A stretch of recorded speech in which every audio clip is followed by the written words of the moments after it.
Okay, so for my end of the year project, I will be doing the research and the chemistry behind perfumes, cologne, or any sort of scented spray like your car freshener, like a Febreze. How does this perfume consist of chemistry and basically how it works? So, to start off, you see I have a bottle of Polo men's cologne, and I take off the cap, and there is a spray right there. And I don't know if you can see this in the video, but so I let out a spray of the cologne. Now what happens as I start to move around to the area that I sprayed it, I smell a very strong scent.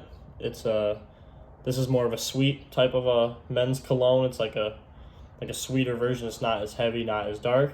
But what happened just there is a lot of chemistry, and I'm going to show you with a little demonstration that I have. So, cologne and perfume, it consists of water, alcohol, or denatured ethanol, which would be C2H6O. But right here, I just want to give an example of a water molecule. So right here we have water, H2O, and it's in its covalent bond, and you see it has a hydrogen bond. But if I were to put water into a cup, it basically stays where it is and it does not leave. So that's the first ingredient here with the perfume, is we have water. But water doesn't have a smell and it doesn't leave its state, so we're not able to smell it. But right here we have alcohol, which is if you have two alcohol molecules together, they tend to dispose into the air. So I drew like a cologne bottle right there, perfume. And the molecules, when you spray it, they're disposed into the air. And that's actually how we are able to smell the perfume when it's in the air. So alcohol plus water plus the scent. So the scent can be what is called the perfume oils. Now, the perfume oils have three basic layers or notes that you want to call. So the top note is what you smell immediately when you spray it into the air or onto your wrist or your body. That's what you smell immediately. The heart note is what you're going to be smelling for the next 3 to 4 hours, and that is going to evaporate pretty slowly over time.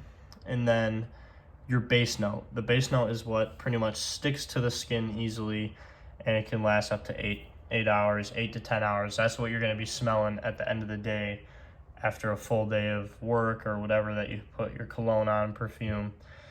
And that's what's really going to be your lasting scent with the perfume. So as you can see, there's a couple of chemistry bonds here that are going on and that are all working together to produce a scent and why it happens. So the main thing with perfumes is that with the demonstration, you can see that there's water, alcohol, and the perfume oil put together, but how does that actually make the smell that we have?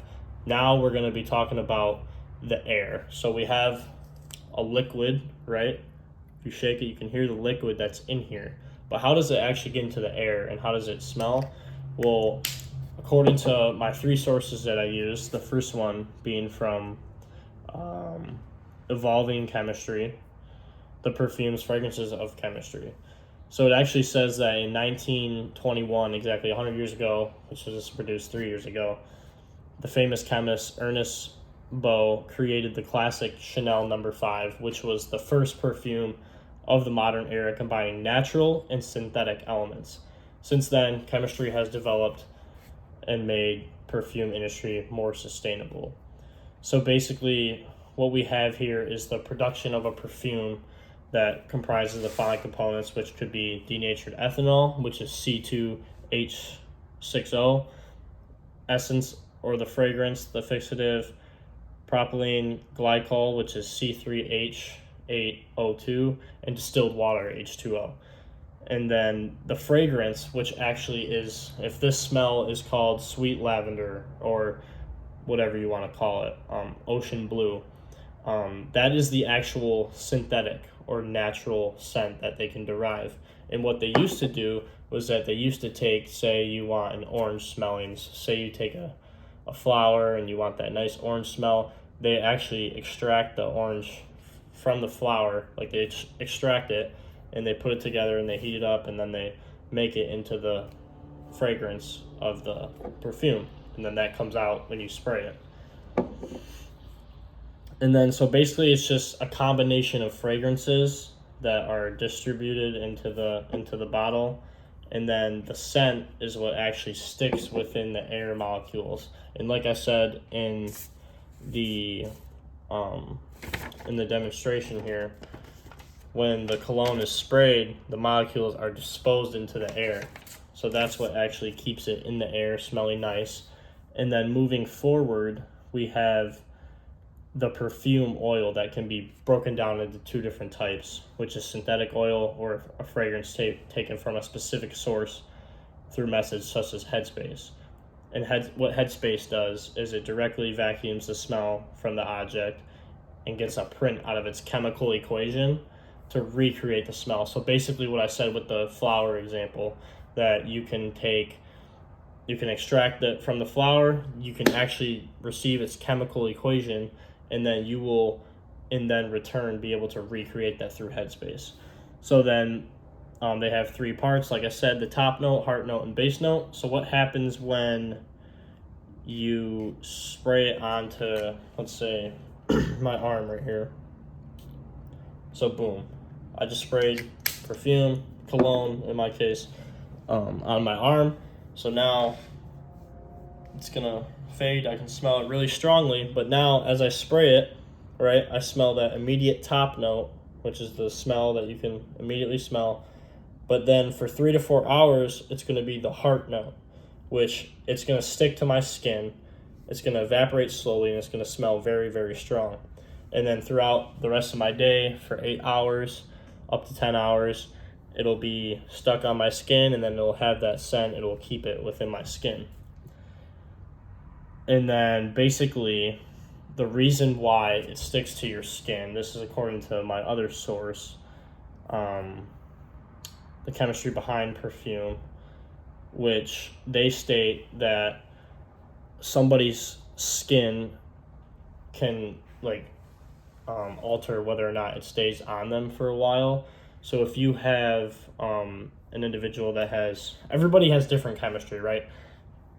Some people's bodies are more moist than others. Some people have dry skin, but the fragrance likes to stick to moist skin. So if you have if it's hot out, it's moist, you're gonna have the scent for a longer time. Whereas in the winter, it might be dry, you might have dry skin, and it usually lasts longer in moist skin rather than dry skin. And that's why there actually is summer and winter perfume. So you can get like the same cologne, right? Say you really love ocean blue. You can buy ocean blue summer and you can buy ocean blue winter. That's because it depends on the different type of climates with the air outside, which is the actual chemistry that is going on there. So it's not just this that affects the smell, it's everything else around you in the air and the type of weather that's going on, because the air has everything to do with how your perfume has its scent for so long. And then lastly, I have just another kind of brief thing about your body and the blood vessels. It's closest to the skin, so that's where it's gonna stick to. And the heat generated from the pulse points helps to diffuse, magnify, and amplify a scent. So that's why you want to kind of apply it, not necessarily to your clothes, but to your skin, because it'll last longer. You'll have a longer scent for the perfume. Yeah, so then I used 2 of my sources, and then my final source was actually a demonstration video from a scholarly article, chemistryislife.com. They had her name was Jenna, gave a example about this, and that's kind of where I took the little demonstration from. I was inspired by them to do that, and I thought it was very good, so I felt like I should incorporate it as well, and it really made sense to me, and I hope it makes sense to you guys to understand. But basically, perfume, it's pretty simple, so you can get that from your car fresheners, your like your cologne, your perfume. Same thing applies with your shampoo. Anything that has kind of a scent to it, it has that mixing of chemicals and molecules, and then when it is dispersed into the air, it latches onto the air, but it fades, right? It's going to fade over time. This will not stay in the air forever. It will fade as air comes in and comes out, but this right here, the perfume, is meant to stick to even your clothes, but most importantly, your skin, because your skin absorbs it and it holds that scent. So that pretty much wraps up my my demonstration about the chemistry behind perfume, fragrances, cologne, any type of, you know, synthetic or natural mixture of a liquid that produces a spray. So it produces a spray of molecules into the air and it sticks, and then that's how we have Polo cologne, and that's why you guys can smell good and you know, have a nice scent to your clothes, your smell, and how you go about your day. So thank you guys for watching my video, and I will upload it to the group and see what you guys think. So thank you guys.